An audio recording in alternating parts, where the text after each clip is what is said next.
Greetings my fellow FoolCrafters and welcome to FoolCraft for BlockHeads. Episode 3. We just had 1.3 released, and due to scheduling things, meaning that I didn't have enough time to prep and record my normal episode, I'm going to give you an update of what happened in 1.3, the highlights, and how you might want to adjust the way you're playing because of the changes. One of the big ones you can see right now is Avarisha got updated and has evil armor. But yes, first up, what is new in 1.3 FoolCraft, you may ask? First up, we have what looks like just the normal old angel ring. The big difference now is we've got angel rings for baubles, which means you can now put the ring into your ring slot in your baubles inventory. Very, very simple. Next up, we have no more recipe conflicts. Those of you who tried to make the framing table in previous editions will have run into this problem where you put your trim in here and it offers you up the block armor oak trim helmet. Now you've got a little button here which will cycle through the different options you have for the recipe, and you can just stop on the one you want and take it out. It's as simple as that. Next, we have Natural Pledge, which is an add-on for Britannia, adding a whole array of more and alternate routes to go down in Britannia. I haven't played about with it too much myself yet, but you've got items like the Sonic Amplifier, the Traveller's Waystone, the Cloak of Njord, Iridescent Sapling, and the Terrestrial Focus. What they do, I couldn't tell you, but it's going to be fun finding out. Finally, for new mods, we have Progressive Automation. This is our way of making it so the mechanical user isn't as needed as it was.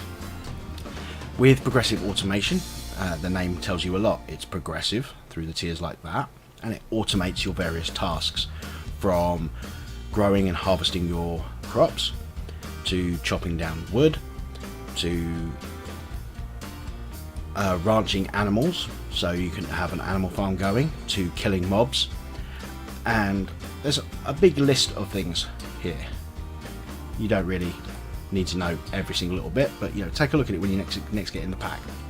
Coming with the addition of new mods, we have the removal of a couple of the old mods, one of which was Embers, the magic/tech mod, which we are under the understanding that it's no longer supported in 1.10, so we felt we'd take it out and we'd expand the magic in a different direction. The other one was modifiable armor, with block armor, draconic evolution, and a host of other mods which provide armor options. We just felt that modifiable armor didn't really bring a huge amount to the pack, so we thought we'd take it out, leaving more room for other things that will be there for your enjoyment.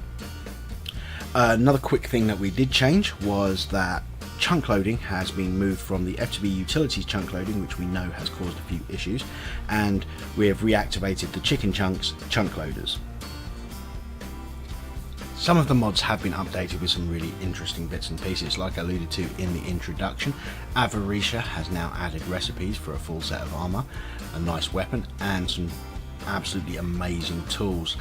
This is very, very much endgame, as those of you who know Avarisha will know, and as I'll explain for those who don't, Avarisha has used the dire crafting grid, which is like your regular crafting table, except it is a 9x9 grid, meaning that it can take up to 81 different items to make something, and those items are generally very grindy in order to make in the first place.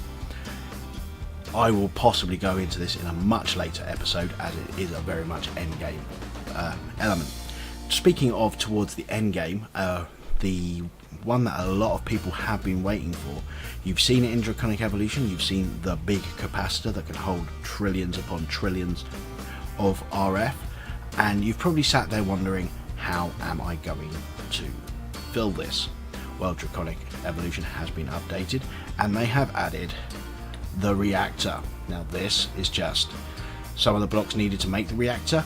Chances are, if I was to try and switch this on, it would blow up, and Draconic Evolution reactors blowing up is not good, so do not copy this. Do not. I will do a proper how to build a reactor episode at a later date, but the reactor will give you all the power you could possibly want. It is that good. So yeah, that's a couple of the really nice updated bits. So for config changes, there's some really nice ones in there. First of all, we've tweaked the Vicecraft Zeppelins. They now go 4 times faster, meaning they go at 4 times walking speed, meaning that you'll be able to zip about the server or your single player world that much faster than you could before. Not only that, but we're making the fuel last 5 times longer, meaning that your Zeppelin is a viable flight method for getting around, and you do not have to go down the route of Supremium Armor, Angel Ring, Cloud Pet or anything like that. Just brings a little bit more options to the game.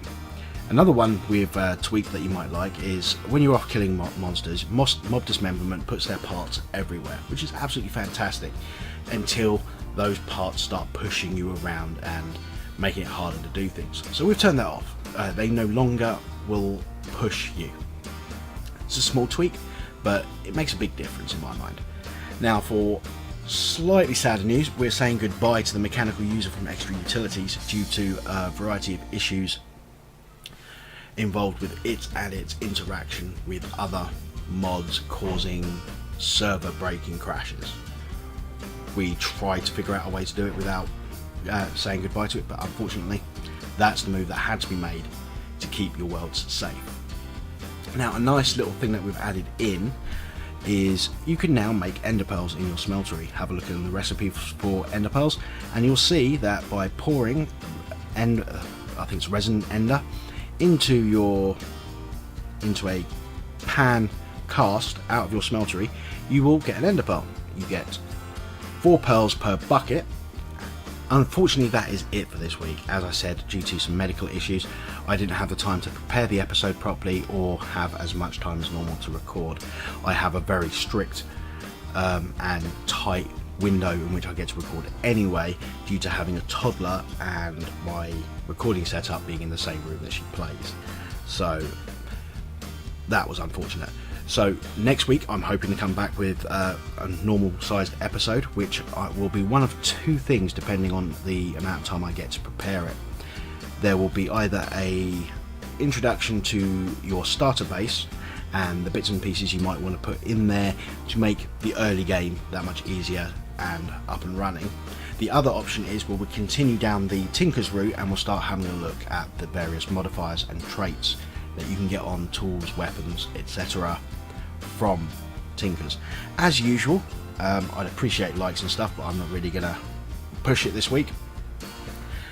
But let me know what you want to see in the pack. Let me know your advice for other people and I will include it. Other than that, I hope you have an absolutely fantastic week.